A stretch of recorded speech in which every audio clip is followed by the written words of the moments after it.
Part 2, The Shadowed Truth. Opening scene, return from the brink. Night settles over Austin's rain-soaked streets.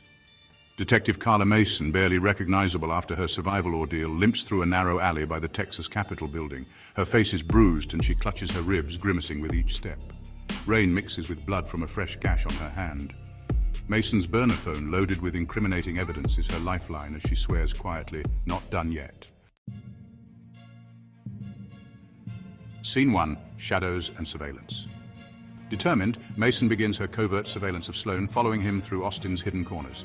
She watches him from the cover of crowded spots on South Congress Avenue, leaning against graffiti-scarred walls and melting into the crowd.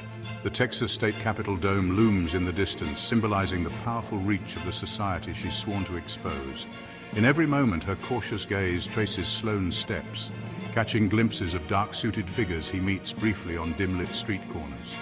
Mason's heartbeat races each time he glances back, forcing her to hide behind food trucks and duck into Austin's famous vintage stores. After days of near misses, Mason's patience finally pays off. Outside a well-known rooftop bar overlooking the Austin skyline, she spots one of the society's highest-ranking members, a sharply dressed man with an unsettling calm. He hands Sloane an envelope and pauses, his gaze darting around as if sensing something. Mason, concealed behind a parked car, holds her breath, but her relief is short-lived. She notices a figure standing just behind her in a reflective storefront, their focus unmistakably fixed on her. Mason has been spotted. Heart-pounding, Mason bolts down Congress Avenue.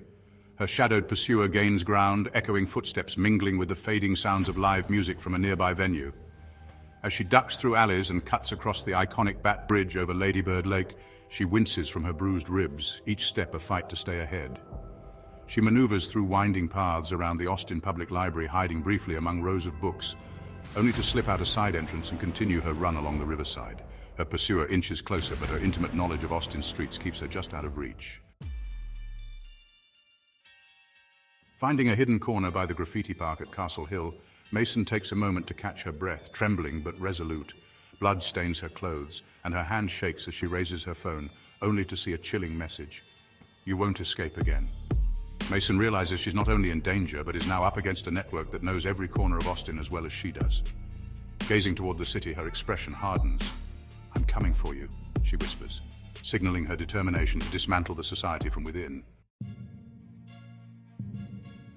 A shadow moves in the background just as Mason slips into the night. The screen fades to black, leaving the audience questioning if Mason will survive the web she's now deeply entangled in.